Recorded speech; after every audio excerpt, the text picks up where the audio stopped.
Breaking news చూస్తున్నాం. ఏపీలో మోంతా తుఫాన్ టెన్షన్ మొదలైంది. ఇక వాయుగుండం తుఫాన్గా బలపడింది. తీవ్ర వాయుగుండంగా మారిపోయి ప్రస్తుతానికి ఏపీలోని కాకినాడ దగ్గర నుంచి తీరం దాటడానికి ప్రయత్నం చేస్తాం. ప్రస్తుతానికి చెన్నైకి 600 కిలోమీటర్ దూరంలో ఈ తుఫాన్ కేంద్రీకృతమైంది.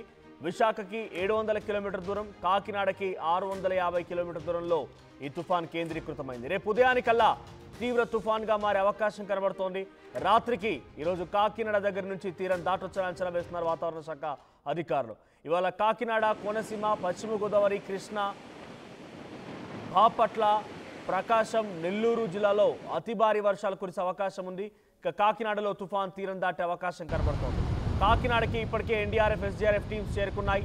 తుఫాన్ తీరం దాటే టైంలో గంటకి 90 నుంచి 110 కిలోమీటర్ల వేగంతో ఈదురుగాలు వీచే అవకాశం కనబడుతోంది. ఇక తుఫాన్ ప్రభావంతో ఏపీలో 3 రోజుల పాటుగా భారీ వర్షాలు కురిసే అవకాశం కనబడుతోంది. 7 జిల్లాలకి రెడ్ అలర్ట్ జారీ చేశారు, 16 జిల్లాలకి ఆరెంజ్ అలర్ట్ జారీ చేశారు. సో ఎక్కడికక్కడ తుఫానుకి సంబంధించి అన్ని రకాలుగా ప్రభుత్వం సంసిద్ధమై ఉంది.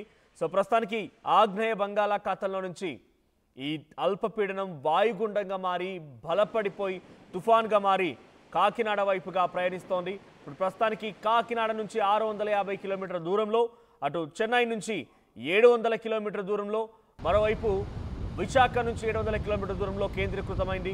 రేపు ఉదయానికల్లా తీవ్ర తుఫాన్గా మారిపోయి తీరం దాటే అవకాశం ఉంది. సో ఎగ్జాక్ట్గా రేపు సుమారుగా మధ్యాహ్నానికల్లా ఆంధ్రప్రదేశ్ తీర ప్రాంతాన్ని తాకే అవకాశం ఉంది ఈ తుఫాన్. సో మోంతా తుఫాన్ ఒక్కసారిగా తీరాన్ని తాకిన తర్వాత 3 రోజుల పాటుగా భారీ నుంచి అతి భారీ వర్షాలు కురిసే అవకాశం ఉంది. ఇప్పటికే వాతావరణ శాఖ అధికారులు హెచ్చరికలు జారీ చేశారు. అయితే ఇప్పటివరకు కురిసినటువంటి వర్షానికి సంబంధించినటువంటి తాజా అప్డేట్స్ విషయానికి వస్తే కోనసీమ జిల్లాలో హెవీ రెయిన్ఫాల్ నమోదైంది. అటు కోనసీమ జిల్లాలో హెవీ రెయిన్ఫాల్తో పాటుగా ఇటు కాకినాడలో కూడా హెవీ రెయిన్ఫాల్ నమోదైంది. ఆ తర్వాత నెల్లూరు, శ్రీకాకుళం, వెస్ట్ గోదావరి, యానం ఈ ప్రాంతాల్లో హెవీ రెయిన్ఫాల్ నమోదైంది. అటు రాయలసీమ విషయానికి వస్తే రాయలసీమలో అన్నమయ్య డిస్టిక్లో, చిత్తూరులో, ఆ తర్వాత తిరుపతి ఈ 3 ప్రాంతాల్లో హెవీ రెయిన్ఫాల్ నమోదైంది. మిగిలిన ప్రాంతాల్లో కొంత మోస్తారు నుంచి భారీ వర్షాలు కురిశాయి. సో ఒక్కసారి ఇది తీరం దాటిందనంటే మరింతగా దీని ప్రభావం ఉండే అవకాశం ఉంది. సో ప్రస్తుతానికి 29 అంటే రేపు రాత్రి కల్లా ఈ మోంతా తుఫాన్ ఆంధ్రప్రదేశ్ కాకినాడ నుంచి తీరం దాటే అవకాశం ఉంది. సో ప్రస్తుతానికి 3 రోజుల పాటుగా భారీ నుంచి అతి భారీ వర్షాలు కురిసే అవకాశం కనబడుతోంది. సో ప్రస్తుతం ప్రతినిధులు నెల్లూరు నుంచి గయాస్, విశాఖపట్నం నుంచి శివరామకృష్ణ అండ్ కాకినాడ నుంచి ప్రకాష్ సిద్ధంగా ఉన్నారు. ఎస్, కాకినాడలో అత్యంత హై అలర్ట్స్ ఉన్నాయి కాబట్టి కాకినాడ సిచ్యువేషన్ తెలుసుకుందాం. ప్రకాష్, సో ప్రజెంట్ కాకినాడలో ఎటువంటి అలర్ట్స్ ఉన్నాయి? కాకినాడ దగ్గర నుంచే ఇది తీరం దాటే అవకాశం కనబడుతోంది. 3 రోజుల పాటుగా ఇది భారీ వర్షాలు కురిసే అవకాశం ఉంది. సో మోంతా తుఫాన్ ఎఫెక్ట్ కాకినాడ ప్రాంతంలో ఏ విధంగా ఉంది? మనోజ్, కాకినాడ తీరం వైపు అయితే మోంతా తుఫాన్ అయితే గంటకు 18 కిలోమీటర్ల వేగంతో అయితే దూసుకొస్తున్నటువంటి పరిస్థితి ఉంది. ఇప్పటికే వాతావరణ శాఖ గత 2 రోజుల నుంచి కూడా హెచ్చరికలు జారీ చేసిన నేపథ్యంలో అధికార యంత్రాంగం మొత్తం అప్రమత్తమైంది. ప్రతి చోట కూడా అధికారులు అయితే ఈ నెల 31వ తేదీ వరకు కూడా సెలవులు రద్దు చేసినటువంటి పరిస్థితి ఉంది. అంతేకాకుండా మొత్తం అధికారులందరూ కూడా విధులకు హాజరవి ప్రతి నియోజకవర్గంలోని, ప్రతి మండలాల్లోని, ప్రతి మండల కేంద్రాల్లో కూడా ఇప్పటికే కంట్రోల్ రూమ్లు కూడా ఏర్పాటు చేశారు. కాకినాడ జిల్లా కలెక్టర్తో పాటు అలాగే ఉమ్మడి తూర్పుగోదావరి జిల్లాలో ఉన్నటువంటి 3 కలెక్టర్లు కూడా సంయుక్తంగా సమావేశమవి మొత్తం అన్ని ఏర్పాట్లు కూడా చేసినటువంటి పరిస్థితి. ఇప్పటికే కంట్రోల్ రూమ్ వద్ద అయితే జిల్లా స్థాయి అధికారులు, మండల స్థాయి అధికారులు కూడా ఎప్పటికప్పుడు పర్యవేక్షణ చేస్తూ అప్డేట్ అయితే మొత్తం అంతా కూడా పూర్తిగా అధికారులు అయితే సంసిద్ధమైనటువంటి పరిస్థితి ఉంది. అలాగే ముఖ్యంగా కాకినాడ తీరం వైపే ఆ యొక్క తుఫాను దూసుకొస్తున్న నేపథ్యంలోనే ఇక్కడే అన్ని ఏర్పాట్లు చేశారు. ప్రత్యేక అధికారులు కూడా ఏర్పాటు చేసినటువంటి పరిస్థితి. అలాగే ఆ మైలవరపు కృష్ణతేజాన్ని అయితే IAS అయితే ప్రత్యేక అధికారిగా కాకినాడ జిల్లాకైతే అప్పుడైతే ఏర్పాటు చేసినటువంటి పరిస్థితి ఉంది. ముఖ్యంగా కాకినాడ తీర ప్రాంతంలో, సముద్ర తీర ప్రాంతంలో ఉప్పాడ వద్ద అయితే ప్రధానంగా అలలు ఎక్కడ తుఫాను వచ్చినా ఇక్కడే ఈ యొక్క తీర ప్రాంతం అలజడి ఉంటుంది. ఆ నేపథ్యంలోనే ఇప్పుడే కాకినాడ వద్ద కూడా ఇక్కడే ఈ తుఫాను తీరం దాడుతుందో దీని ప్రభావం మరి ఏ విధంగా ఉంటుందో ఇప్పటికే అంచనాలు వేయలేని పరిస్థితిలో అధికారులు అయితే ఉన్నారు. దీని నేపథ్యంలోనే మొత్తం అధికారులు అయితే పక్కన NDRF బృందాలు మొత్తం జిల్లా కలెక్టర్తో పాటు మొత్తం అందరూ కూడా సంసిద్ధంగా అప్రమత్తంగా ఉండి ఇప్పటికే ఈ రోజు 10 గంటల లోపల అయితే అధికారులందరూ కూడా ఇక్కడికి చేరుకునే అవకాశం అయితే క్లియర్ కట్ గా కనపడుతుంది. అలాగే ఎన్డీఆర్ఎఫ్ బృందాలతో పాటు ఎస్డీఆర్ఎఫ్ మొత్తం అన్ని కూడా ఈ రోజు 10 గంటలకు ఉప్పాడ కూడా చేరుకోబోతున్నారు. ఎందుకంటే ఏపీ ఉప ముఖ్యమంత్రి పవన్ కళ్యాణ్ తన నియోజకవర్గం ఉప్పాడ ఉంది కాబట్టి ఇక్కడ కూడా అన్ని ఏర్పాట్లు కూడా చేయాలంటూ కూడా ఉప ముఖ్యమంత్రి పవన్ కళ్యాణ్ కూడా జిల్లా కలెక్టర్ కూడా ఆదేశాలు ఇచ్చారు.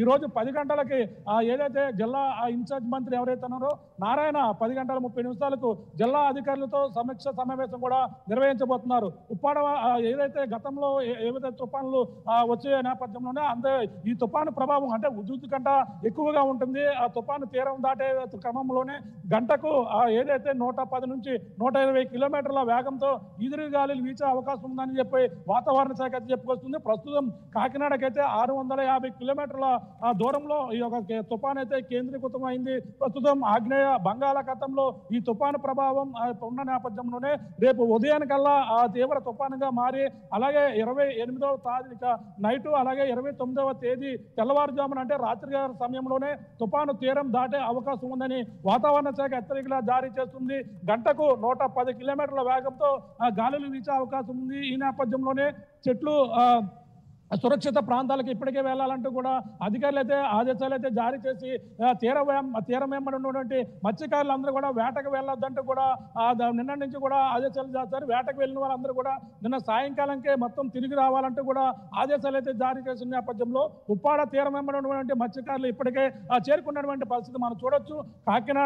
కాకినాడ ఉప్పాడ వెళ్ళేటువంటి బీచ్ రోడ్డు కూడా క్లోజ్ చేస్తారు. అలాగే 31వ తేదీ వరకు కూడా ఆ బీచ్ రోడ్డు కూడా క్లోజ్ చేసి ఎవరు కూడా రాకపోకలు ఇటుగా రావద్దంటూ కూడా మొత్తం నిషేధించి భారీ పోలీసు బందోబస్తు కూడా ఏర్పాటు చేసినటువంటి పరిస్థితి ఓపక్క కనబడితే ఇప్పటికే తూర్పుగోదావరి జిల్లాలో ఉన్నటువంటి ప్రధానంగా సెలవులు ప్రభుత్వ ప్రైవేటు పాఠశాలలు 31వ తేదీ వరకు కూడా సెలవులు ప్రకటించినటువంటి పరిస్థితి ఉంది. అలాగే కాకినాడతో పాటు కోనసీమ జిల్లాలో ఉన్నటువంటి ప్రధాన వాడరేవుల్లో ఇప్పటికే రెండవ ప్రమాద హెచ్చరికలు అయితే జారీ చేస్తారు. ముఖ్యంగా 4 రోజుల పాటు వర్షాలు హెవీ రైన్స్ నమోదయ్యే అవకాశం ఉన్న నేపథ్యంలో అధికారులు అయితే అప్రమత్తంగా ఉండాలని ప్రస్తుతం మనం చూస్తున్నాం. కాకినాడ ఉప్పాడ వద్ద ఉన్నటువంటి సముద్ర ప్రకాష్ ఒక్కసారి గెట్ బ్యాక్ టు అగైన్ ఒక్కసారి మళ్ళీ మీ దగ్గరికి వస్తాను. శివరామకృష్ణ దగ్గరికి వెళ్దాం. శివరామకృష్ణ, మోంతా తుఫాన్ ప్రభావం విశాఖపట్నంలో ఏ విధంగా ఉంది? అధికారులు ఏ రకంగా అలర్ట్ గా ఉన్నారు? సో ప్రస్తుతానికి మీ దగ్గర ఉన్న అప్డేట్స్ ఏంటి? కలకత్తాలో కొనసాగుతున్న తీవ్ర వాయుగుండం తుఫాన్గా అయితే మారింది. మనం చూడొచ్చు ఇప్పుడు విశాఖలో అయితే ఉన్నాం. అయితే దీనికి సంబంధించి మొత్తం అధికారులంతా అప్రమత్తం అయ్యారు. ఎక్కడికెక్కడ కలెక్టర్ ఆఫీసులో ఇది కూడా కంట్రోల్ రూమ్లు అయితే ఏర్పాటు చేశారు. మొత్తం ఆల్ డిపార్ట్మెంట్స్ అందరికీ సెలవులు అయితే రద్దు చేసి మొత్తం అంతా ఇదే తుఫాన్ మీద అలర్ట్గా ఉన్నారు. మనం చూడొచ్చు ఇప్పుడు విశాఖ సముద్ర తీరం వద్ద అయితే ఉన్నాం. మొత్తం అంతా అలలు ఉవ్వెత్తున ఎగిసిపడుతున్నాయని చెప్పాలి. నిజంగా ప్రధానంగా మనం చెప్పుకోవాలంటే ఈ వాతావరణం అయితే మారింది.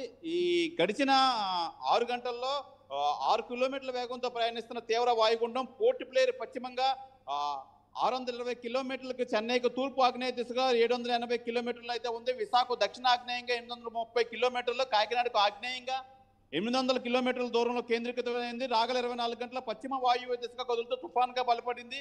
అయితే ఈ ప్రధానంగా అనంతరం ఈ నెల 28వ తేదీ నాటికి తీవ్ర తుఫాన్గా బలపడే అవకాశం అయితే ఉందని చెప్పి వాతావరణ శాఖ అయితే తెలియజేస్తున్నారు. ఈ నెల 28వ తేదీ సాయంత్రం లేదా రాత్రి కళింగపట్నం మచిలీపట్నం మధ్య కాకినాడ సమీపంలో తీరం దాటే అవకాశం అయితే ఉందని చెప్పి ఈ వాతావరణ శాఖ అయితే తెలియజేస్తున్నారు. ఏదేమైనా దీని ప్రభావంతో ఈ రోజు రాష్ట్రంలో తేలికపాటి నుంచి మోస్తారు వర్షాలు అయితే కురుస్తాయి. కాకినాడ, కోనసీమ, పశ్చిమ గోదావరి, ప్రకాశం, నెల్లూరు, తిరుపతి, అన్నమయ్య, చిత్తూరు జిల్లాల్లో అయితే ప్రధానంగా దీని ఎఫెక్ట్ అయితే ఉంటుంది. అయితే ప్రధానంగా మనం చూసుకోవచ్చు ఈ శ్రీకాకుళం, విజయనగరం, పార్వతీపురం, మన్యం, అల్లూరు, విశాఖ, అనకాపల్లి జిల్లాలో అయితే దీని ప్రభావం అయితే మోస్తరుగా ఉంటుందని చెప్తున్నారు. అయితే ప్రధానంగా మనం చూసుకోవచ్చు దీనికి సంబంధించి విశాఖలో మొత్తం అంతా ఈ వాతావరణం అయితే మట్టుకి ఈ మేఘావతం అయితే ఉంది. ప్రధానంగా మనం ఈ బీచ్ కూడా చాలా ప్రశాంతంగా అయితే ఉంది. అయితే ప్రధానంగా విశాఖలో తేలికపాటి వర్షం అయితే మొదలైందని చెప్పాలి. ఇప్పుడే దీని నేపథ్యంలో మొత్తం అధికారులంతా అలర్ట్గా ఉన్నారని చెప్పాలి. ప్రధానంగా ఈ కాకినాడ మెయిన్ ప్రధానంగా ఈ ఎన్డీఆర్ఎఫ్ బృందాలు ఇవన్నీ మొత్తం ఫోకస్ అంతా కాకినాడ మీద ఉంది. ఎందుకంటే కాకినాడ వద్ద అయితే తీరం అయితే దాడుతుంది. ఈ నేపథ్యంలోనే మొత్తం అన్ని జిల్లాల్లోనూ అయితే మొత్తం కలెక్టర్లు మొత్తం ఈ కంట్రోల్ రూమ్లు ఏర్పాటు చేసి మొత్తం అప్రమత్తంగా ఉండాలని చెప్పాలి అన్నారు. అయితే మొత్తానికి ఎటువంటి అవాంఛనీయ సంఘటనలు జరిగినా మేము అలర్ట్గా ఉన్నామని చెప్పి అధికారులు ఎలాంటి సిచ్యువేషన్ ఎదురైనా మేము ఎదుర్కోవడానికి రెడీగా ఉన్నామని చెప్పి అయితే చెప్తున్నారు. దీనికి అంతటి మొత్తం హోంశాఖ డిజాస్టర్ మేనేజ్మెంట్ శాఖ మంత్రి అనిత అయితే మొత్తం అందరితోని పర్యవేక్షణ చేస్తున్నారు. ఎప్పటికప్పుడు వీడియో కాల్స్ మాట్లాడి వీడియో కాన్ఫరెన్స్ అయితే ఏర్పాటు చేస్తున్నారు. ఈ నేపథ్యంలో please be on hold. Nellore Gayas దగ్గరికి వెళ్దాం. గయాస్, సో ప్రస్తుతానికి మోంతా తుఫాన్ ప్రభావం నెల్లూరు జిల్లాలో ఏ విధంగా ఉంది? సో అటు నెల్లూరు జిల్లా కూడా ఎఫెక్ట్ అయ్యే అవకాశం కనబడుతోంది, భారీగా వర్షాలు కురిసే అవకాశం ఉంది. సో ప్రస్తుతానికి నెల్లూరు జిల్లాలో పరిస్థితి ఎలా ఉంది? అప్డేట్స్ ఏంటి? మనోజ్, రాష్ట్రంలో మోంతా తుఫాను దూసుకొస్తుంది. అయితే రాష్ట్ర ప్రభుత్వం కూడా అలర్ట్ చేయడంతో ప్రభుత్వ యంత్రాంగం మొత్తం అప్రమత్తం అవడం జరిగింది. అయితే ఎంతటి పెద్ద తుఫాన్ అయినా దాన్ని ఎదుర్కొనేందుకు అధికార యంత్రాంగం మొత్తము ముందు రెడీ అయిపోయి ఉన్నారు. అయితే రాత్రి రాష్ట్ర ముఖ్యమంత్రి చంద్రబాబు నాయుడు కూడా కలెక్టర్లతో ఎస్పీలతో కూడా సమావేశం ఏర్పాటు చేయడం జరిగింది. అయితే అధికారులు అటు ఎస్పీ ఇటు కలెక్టరు ఉదయాన్ని కూడా జిల్లా యంత్రాంగంతో కూడా ఇచ్చేయడం జరిగింది. ఏ ప్రాంతంలో అయితే ఎఫెక్ట్ ఉందో ఆ ప్రాంతంలో కూడా ఆర్డీఓ, ఎంఆర్ఓ, డిఎస్పీలను కూడా ప్రత్యేక అధికారులుగా నియమించడం జరిగింది. అయితే ప్రధానంగా మనకు తడ నుంచి కావులి వరకు సముద్ర తీరం ఉంది. తీర ప్రాంతాలు మొత్తము వందలాది కొన్ని పట్టపాలెలు ఉన్నాయి. అయితే ఈ ప్రాంతంలోనే ప్రతిసారి తుఫాను వచ్చినప్పుడల్లా ఎఫెక్ట్గా ఉంటుంది. అయితే ఆ ప్రాంత వాసులను కూడా సురక్షిత ప్రాంతాలకు తరలించే ప్రయత్నాలు కూడా చేస్తున్నారు. ఇప్పటికే తీర ప్రాంతాల్లో అయితే 128 పునర్వాస కేంద్రాలను కూడా ఏర్పాటు చేయడం జరిగింది.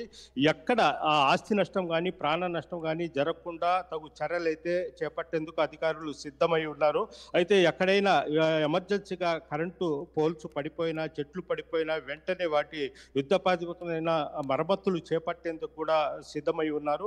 అయితే ఎక్కడ ఎలాంటి ఇబ్బందులు జరగకుండా అధికారులు మాత్రం చేయడం జరిగింది. అయితే ఎవరు సెలవులు కూడా ఇవ్వవద్దని కూడా కలెక్టర్ ఆదేశించడం జరిగింది. సెలవులు ఉన్న వారంతా కూడా తిరిగి వచ్చేయాలని కూడా చెప్పడం జరిగింది. ప్రస్తుతము అంటే గత వారం రోజుల నుంచి కురుస్తున్న భారీ వర్షాలకు నెల్లూరు జిల్లాలో అయితే సోమశిల జలాశయానికి పెద్ద ఎత్తున వరద నీరు వచ్చి చేరుతా ఉంది. సోమశిల జలాశయానికి ఇప్పటికే 78 టీఎంసీల నీటి నిల్వ కెపాసిటీ అయితే ప్రస్తుతం వచ్చి 68.8 టీఎంసీల నీటి ఉన్నట్లు కూడా అధికారులు ప్రకటించడం జరిగింది.